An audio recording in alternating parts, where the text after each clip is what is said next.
everybody, welcome to News by Muse. We are back. Oceans Explorers is shark, well, pretty much a shark month because Nat Geo does it right. You don't just do a week, you do a whole month in National Geographic. And we're talking with Jasmin Graham, a marine biologist who's a part of Oceans Explorers. Jasmin, what was it like to be a part of this series for with National Geographic? It was really great. It was one of the most fun shows that I've been a part of. Everyone on the cast and crew was great. We were really working together to make a science-centered, conservation-focused show, and I think it came out really well. We had a lot of different perspectives on a very complex issue of depredation, and it was really a joy to work with everyone on the team. Awesome. And your specialty is really on sharks. I mean, but you're here in the United States. What have you seen with there's been a lot of shark incidences in the United States. What have you seen that has been different? What is the changes within the shark population around our country?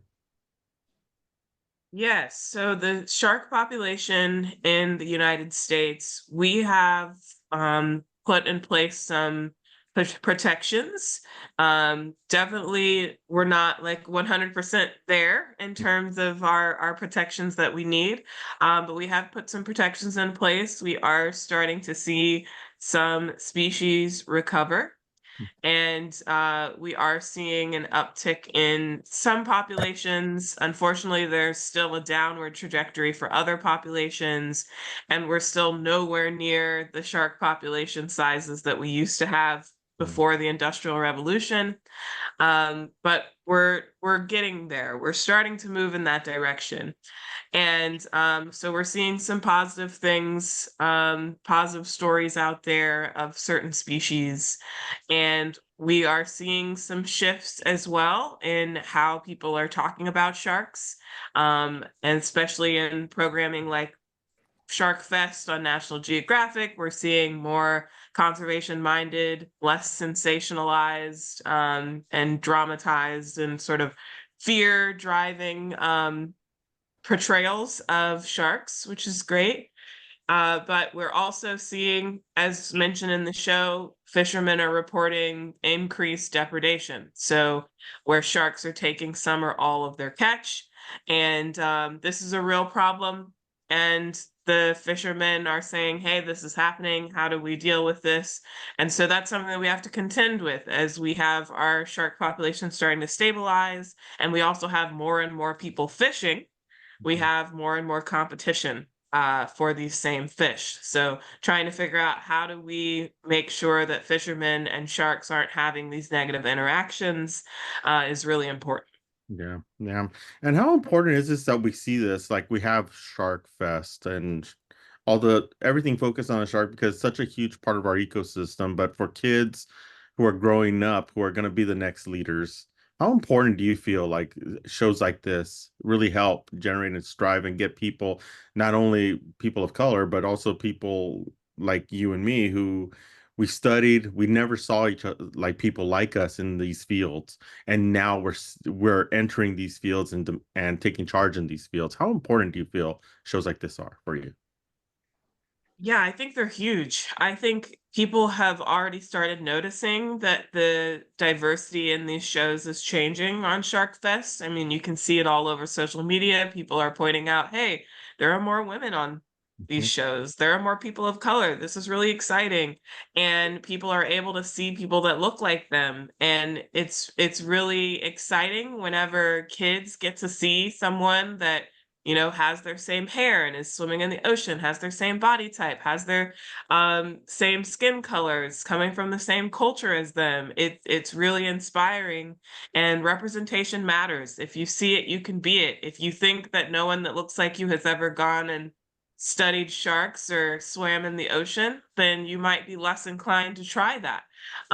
So it's really exciting to have shows and programming where people can see a wide diversity of scientists, but also a wide diversity of research too, that we're not all doing the same type of science. It's not all scuba diving. Some of it is fishing, some of it is in the lab, and getting to see like, yeah, there are people that hang out in museums and study dead sharks, and that's really exciting for kids.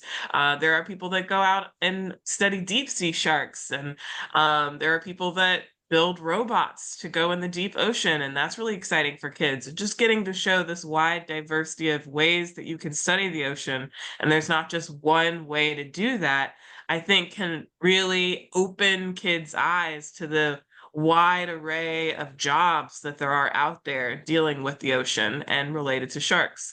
Yeah, and that's what I love, and I love what James Cameron has done with Ocean's Explorers because it really does give you an insight into what you do and what others do in protecting and really fighting what's been going on with climate change, and we're seeing a growth in it, and we're seeing it. Anybody could see it just by temperatures rising in different areas of the country. I mean, it's very obvious that there's an issue going on. With climate change, let's talk about that for a quick second, just to go over it. So, what are you seeing with our shark population in relation to climate change in the United States? Because I think we see Australia, we see other parts of the world, but we don't really always hear what's going on here in the United States and in the waters around us. Yeah, so what we've been seeing is that for certain species that migrate, they are migrating at different times of the year. So they're leaving earlier. They're moving further north, so migration patterns are shifting. There are some species that haven't been seen in certain waters in the United States, and now suddenly they're seeing those species there because sharks can't control their body temperature. So they have to move physically to get to water that is in their appropriate temperature range. So we're seeing that, but we're also seeing, some sharks can't move very well. So they're the option to migrate away to different waters is not available to them, especially our smaller coastal sharks. And so what we're seeing is they're undergoing more stress.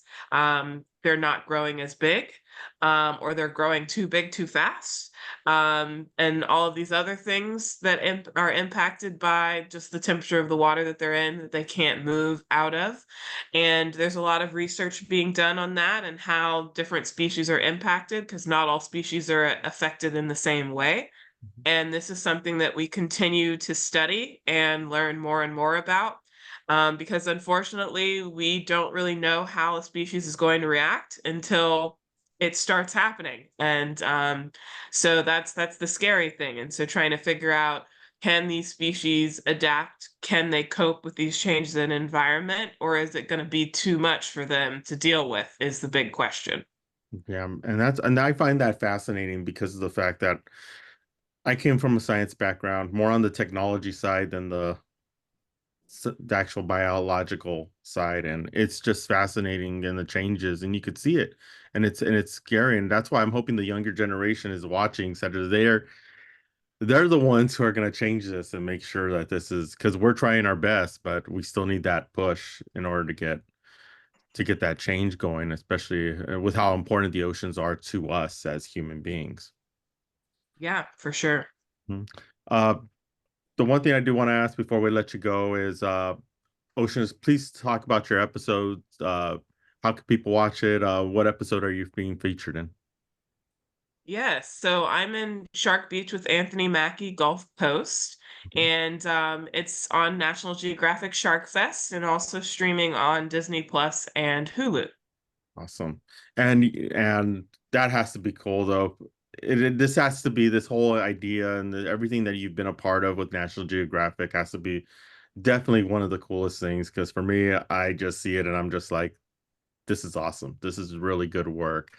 Jasmin, thank you so much for stopping with us. We really appreciate it. Continue the amazing work. And if anybody wants to find out about what you do, how could they find out about your organization? Sure. So we're Minorities in Shark Sciences. You can find us on any social media platform. My personal platform is Twitter, and you can find me at Elasmo_gal. Awesome. Jasmin, thank you so much. And we look forward to talking with you again very soon. And hopefully we see some change the next time we talk to you in the waters around America.